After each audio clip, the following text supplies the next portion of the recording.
Hello, greetings. My name is Kai Walker. It is a Friday afternoon, and I am here with Dana Perino, former White House press secretary, and is also the co-host of The Five on the Fox News channel and a New York Times best-selling author.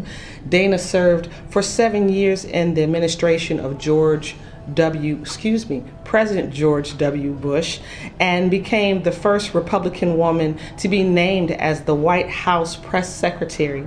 Dana joined the Bush administration following the September 11th terrorist attacks in 2001 as a spokesperson at the U.S. Department of Justice. Her first book, and the good news is, Lessons and Advice from the Bright Side, was released in 2015 and is one of the spotlights in the 2016 Savannah Book Festival.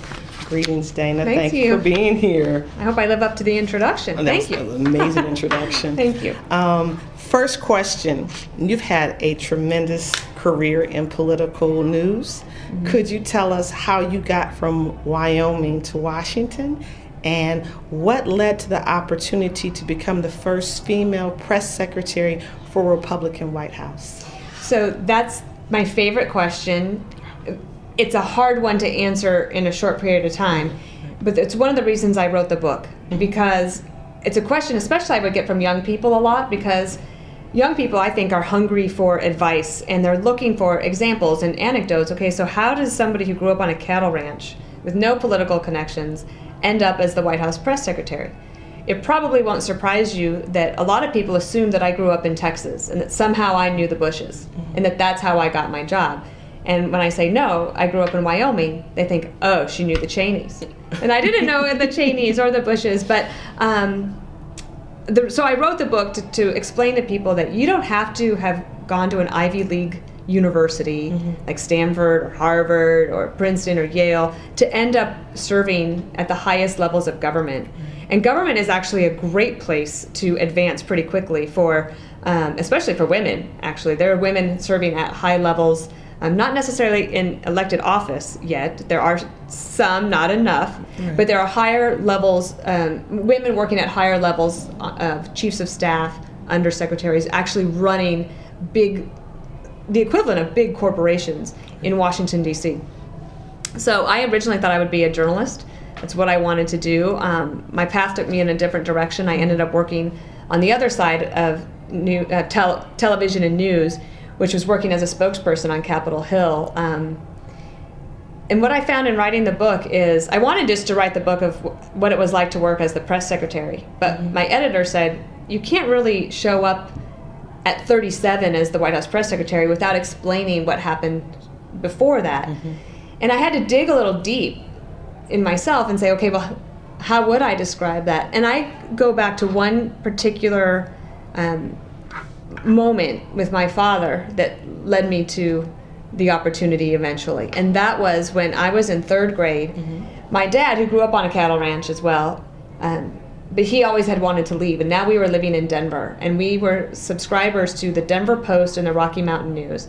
And we also watched all the news programs and Sunday morning political shows. And my sister and I used to have an argument about which church service we would go to, the 8:30 or the 11, and I would always say 8:30 because I wanted to get home in time to watch Meet the Press. Right. But my dad, when I was in third grade, started this tradition where I had to read the Denver Post, the Rocky Mountain News before he got home from work. And I had to pick out 2 articles to discuss. And I had to tell him why I liked the article or why it was of interest to me, what I thought about it. And then he would gently play the devil's advocate or to help me think through my arguments. So fast forward 30 years or so, and I'm the deputy press secretary. And I'm on Marine One. And the President of the United States turns to me and asks me, well, what do you think? And I said, and I don't remember the issue. I just remember it was a controversial one, and my opinion was unpopular amongst staff. But I just told him what I thought, and he said, huh. And he looked out the window for a minute, and I'll never forget, he turned back around and he said, she's exactly right. And I thought, wow. And I had this moment of flashing back to where my father instilled in me the confidence to present my opinions and my arguments in a safe place in front of a dominant male figure. And that once you do it a couple of times and you get that confidence, you're good to go. Right. Okay. Yeah. So that was really how I got there, but lots of stuff in between. I like the fact that your father prepared you early to stand for your opinion and not always go with the crowd, with the majority. There's something to that, Kai, because my father, again, grew up on a cattle ranch. He was one of 3 boys, and he is the first in our family to have daughters in like 3 generations. There's like no girls had been born. And he instinctively knew, this is the 70s, okay? He instinctively knew that he had to tell his daughters that they could do anything that they wanted to do. In fact, this is the early days of feminist marketing. He bought me this yellow t-shirt. It was hideous. Like yellow t-shirt with big black lettering. There's a picture of it in the book. It says, anything boys can do, girls can do better. And even though I don't actually believe that, when you're a young girl, that girl power stuff that you see everywhere now, that was new back then. But I used to wear that t-shirt all the time. If you look in the family photo album, every summer for like 3 years, as long as it fit, I was wearing that shirt. So there is such an important time for parents to work with their daughters and their sons. And I actually stripped out all the gender-specific advice in my book because I realized in doing the Minute Mentoring program that I started that young men are just as hungry for advice as the women are. Yes. Okay. You got a black eye during one of your first major assignments as the White House press secretary. Could you please tell us about that and the moral and professional lessons you took from that experience? Well, we were in Baghdad on a secret trip, meaning that when the president of the United States, be it whoever it is, but when you're with the president, your security is so important, and they take it very seriously. In order to go visit the troops and have meetings with the leadership in Iraq, the president has to go at the last minute with no notice, and so that's why it's secret. Right. And reporters could not report that we were in Baghdad until we had actually touched down on the ground. And then at that point, you only have, the president would say, I have 8 hours. The Secret Service would say, you have 5.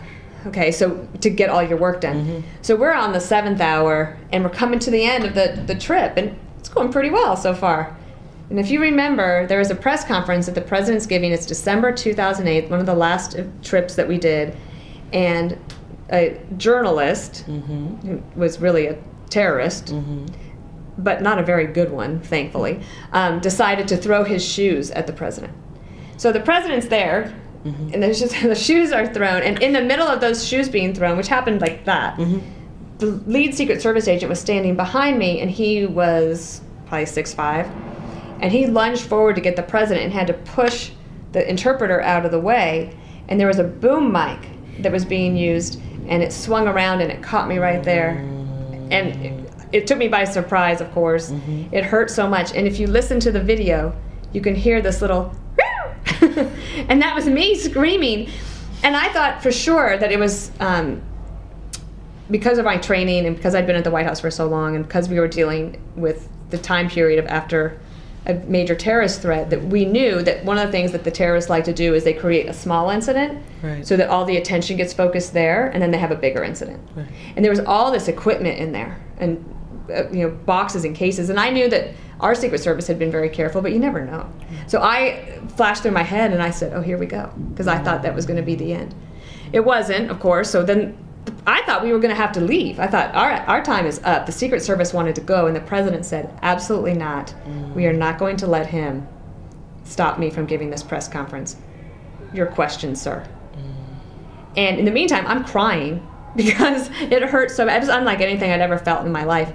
And I turned around, and there was this U.S. Marine who had witnessed the whole thing, and he reaches his hand in and grabs my arm and pulls me out. And this time there's chaos on the floor because the terrorist is being restrained.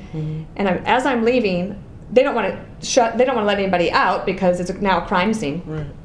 And I said, I need a doctor. I was holding my eye. And the security guard there said, oh, I am doctor. And I said, no, my doctor. And I saw, anyway, so I get out there. And when the president saw me, he said, "Why were you crying? I thought you were crying because the guy threw a shoe at me." And I said, "Well, sir, I love you, but I'm a little tougher than that. I'm going to cry for that." And he had his arm around me, and the lesson I think that you're getting to is that I had been the press secretary for quite a while. I knew the reporters very well. I have a strong respect for all journalists. And the photographers on the trip for AP, AFP, and Reuters, I think, they made a pact amongst themselves that they would not take a picture of my injury. Now, when we got on the ground, that was... everybody took pictures of it, but it lasted for 6 weeks, and I had to be on television every day doing the briefings. Makeup didn't even help with the thing, but I opened the book with that story, the Black Eye of Baghdad, because everybody remembers the shoes being thrown, but no one knows that I was the only one who got hurt. Right. But the fact that you went on, you continued the day, you continued. I had no choice. Right. I remember I got back into the vehicles, and they were armored vehicles, and you had to wear a helmet. I don't know why we had to wear a helmet. I guess in case of explosion. And I turned to my deputy and I said, "Well, this is going extremely well." And we laughed so hard. When I got to the book and you said that you laid down, I was shaking my head like, "No, don't lay down." Oh, right. That's what happened. So we go from Baghdad, we were flying to Kabul. Again, that was a secret. And there's a conference table, much like this, on Air Force One, and I just wanted to sleep, but all the other chairs had been taken. So I just grabbed a blanket out of the cupboard and I lay down on the floor. And when I woke up about 4 hours later, I went into that conference room and they were like, because I didn't know you're not supposed to lie down, and all the blood had pooled there. And yes. That was why. Yes. You're a trooper. Makes for a great story. Yes, you can't. I'm the only press secretary that ever got hit in the face with a microphone stand. Come on. That's some credit. All right. Aside from your background in journalism, which skills and experience have served you best throughout the years? Well, I do think the love of reading was most important because, again, I grew up in a pretty rural area and I didn't get a chance to see much of the world with my own eyes, but I did through books. Right. And so I think that having read a lot, although I always feel like I haven't read enough, I think that was one of them. The other thing, and that I realized in the book, is that I was brought up as a Lutheran. We were very active in our church, and I rely on my faith a lot. So one of the reasons I call it, and the good news is that I used to be, well, I am a worrier. Like firstborn, type A personality. Those are people that tend to worry a lot. Right. And it can be so all-consuming. And there's a Bible verse, well, several times in the Bible, the Lord says, "Fear not." Right. And so I was at a singles group at church when I was working on Capitol Hill, and a woman that was in my group saw me sort of like consumed with this worry, just about everything. I worry about anything. My husband says if I'm not worried about something, I'm worried that I forgot what I'm supposed to be worried about. Okay. And she reminds me, she says, "Remember, the Lord says that not to fear, that you are written on the palm of his hand. Like, there's no problem." And so I've gone back to that. I think that really is the most important thing that was instilled in me early on. And people wander in their faith through their life, but I find that that's the thing that I rely on the most. Right. Accomplish everything without fear. Yeah. Okay. If you had a chance to go back and relive any one moment in your adolescent life to capture a lost opportunity, what would it be and why? I know exactly what it is that there was a period, and this happens to a lot of young women in particular, that around when they start teaching algebra, girls tend to think, "Oh, I can do this." Right. And you hear women will say, "I'm not good at math. They didn't tell me there would be math. I don't want to do math." And I remember a day, and I think it was in 4th grade, we were doing fractions, and I had been such a good student, and I remember thinking, "I don't get it." And I was afraid to ask. And I masked my inabilities or deficiencies in math for a long time. Now, I was smart enough to know how to get out of taking the harder math classes. And I wish that my high school would not have allowed me to do that. We share that in common. I tried to get around physics, and it was physics. That's how I got out of it. Right, and finally embraced physics. And I was like, well, I was scared of physics for no reason. It was all. Thankfully, then in college, I had to take a math class, and I had a great teacher. And I realized, I actually have a very logical mind. Right. And I realized, I can do this. But it was a little bit too late for me to have pursued a career in engineering or computer science, and those are really the professions that are important moving forward. Right. But not just the professions. I mean, every profession now is utilizing the new technologies. Right. So you have to have some ability in that area. So if I could do a do-over, it would. Well, there's many, but you asked me to pick one. Right. That's one. Right. And I will possibly be in that algebra class with you. All right. Next question. In your book, and the good news is Lessons and Advice from the Bright Side, you describe yourself as an optimist. How do you maintain that? Well, I think optimists, I think, are kind of born that way. Mm-hmm. You wake up you see the sunny side of the mountain, right? Mm-hmm. There's a lot to be pessimistic about, and there's also a reality. Right. But I figure, what's the alternative? Like, you could get up every day and think, oh, the sky's going to fall, or you could say, okay, I'm going to make this a good day. And I found it's kind of a coping mechanism in a way. And also, if I go back to my faith, then I think that is one of the reasons I'm an optimist as well. I also think it's one of the reasons that President Bush liked having me around, mm-hmm. because I had to have to deliver him bad news all the time. It's one of the reasons I call the book, and the good news is because I learned that most people, if you give them a choice, if you walk in and I said, Kai, I have good news and bad news, which do you want first? Almost always people will say, I'll take the bad news first. Right, and one little icing on the cake.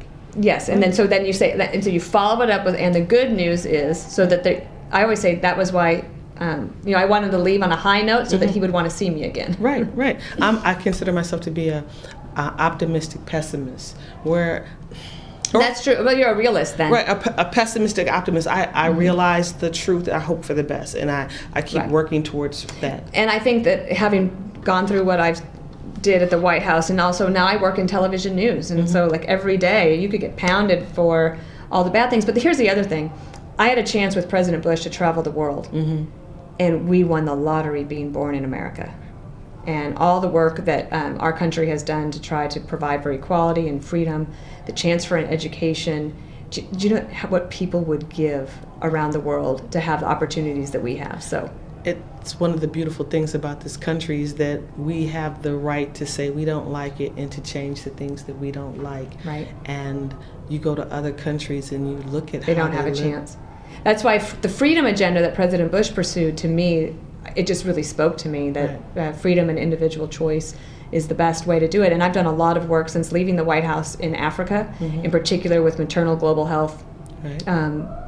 And again, like what they would give to have, like our worst day is the best day they'd ever have. Spent some time in Egypt and looking at things that were the standard for them, mm-hmm. and I'm shaking my head like, in America that doesn't fly. You can't do that to us in America. But the things that are cultural norms versus what we've grown accustomed to here, part of our freedoms of being American, but we just take it for granted. Yeah, just the freedom to be able to speak your mind. Major one, first one, right? Yeah. Okay. Yeah. Next question. What was your writing process for this New York Times bestseller? What advice would you give to other budding authors?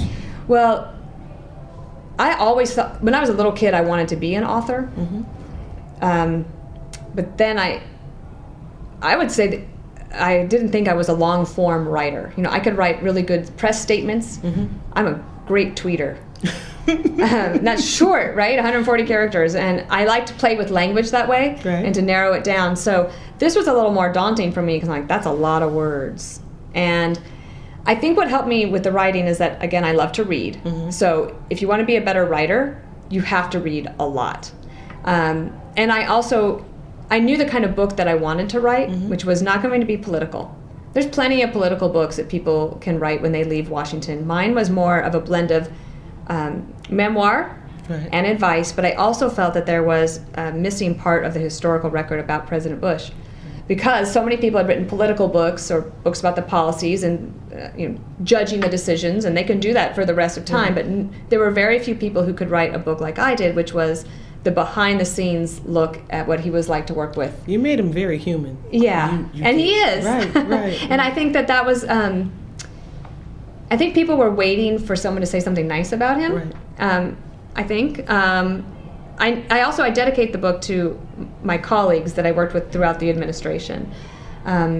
And I had to really I tell some stories in there that were very personal, and he was open to it. I didn't ask him for permission. Right. He did read the book before it went out. He caught an error, which was good. But my writing process was, I had a very good editor who helped me with a structure. And once I had a structure, then I could start filling in the blanks. And I would write for hours at a time on Saturdays and Sundays, usually 6 to 8 hours.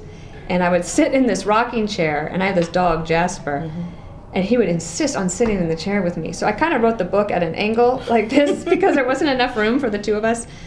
And after those hours, my husband would finally say, let's get out, take a walk. And I needed some space to do that. And I had a trusted readers program.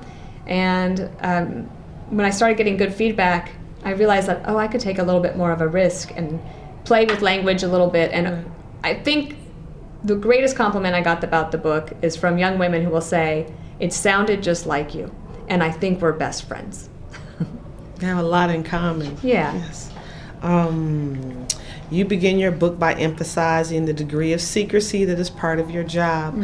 How do you project normalcy in light of that? Yes, so when you're the White House press secretary, you are privileged with a top secret clearance, and you have to take that very, very seriously. And I would always imagine that there is a lot, whenever something was a secret, there's a reason for it, even though there is a claim to be made that the government over classifies information as secret. But still, I trust the people that are in charge, that are the career intelligence community officials, that when they say something is top secret, that's because at the other end of that chain, there's a life, and it has to be protected. If we have let's say there was a undercover agent on the ground, and that by revealing one piece of the puzzle, that's how, if you watch crime shows, that's how they piece it all together. So I had something I called my lockbox in my head, and all the top secret information went in there. And I just would never reveal it. 1, I'd go to jail. 2, I could cause a problem for somebody else. And 3, I love my country. I would never do that. So there were times when, let's say that a reporter would come to me privately, not in the briefing, and say, so I hear that there's a ship seen in the Straits of Hormuz off of Iran.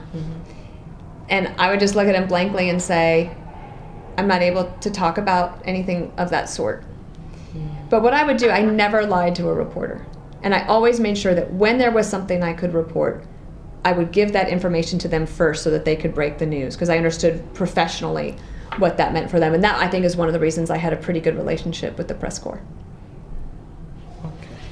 When I read Project Normalcy, I'm like, well, there's a contradiction. But I always like, people would say, how do you stay so calm? I'm like, you have no idea what's happening underneath. Like, a duck looks really calm above the surface, but underneath they're paddling away because you're thinking of 100 things. And what I would always do, Kai, is, let's say I had to do a press briefing on Monday. I didn't prepare for Monday's briefing, because I'd prepared for Monday's briefing 3 days ago. I would prepare for Thursday's briefing, because in my experience, what you're being asked on a Monday is going to change by Thursday, and you might know that. So I would never want to get myself in a situation where I might have to backtrack and amend something I said. So I would always project ahead 3 or 4 days, and I had a little secret. Condi Rice was over at the State Department, and her spokesperson did a briefing every day too. I didn't get a chance to watch it every day. It's too boring to watch it anyway. But the spokesperson was great, and there'd be a transcript. So every night when I went home, I had a briefing book, and in the briefing book was the transcript of the State Department briefing. And I read that. You know why? Because whatever was asked in that State Department briefing would guarantee 2 days later would be asked of me. Very good. So forecasting, staying ahead of things. Yeah. What is the most challenging aspect of working in the television industry? Well, it actually, one of the things I love about it is it pulls together everything I've loved to do and that I've sort of been trained to do. I love to read. I like the news. I like to play with language. And if you think about our show, with 5 people, and let's say a segment is 10 minutes long, and you have 2 sound bites, really you only have about 1 minute and 20 seconds in the entire segment. So you have to be able to make a good point very quickly. And that part I love. The challenging part is, in a way, you're never off. Okay, so in live television, there's so much energy, and there's no ebb or flow to your day. And it takes me a while to come down from the adrenaline rush of a show.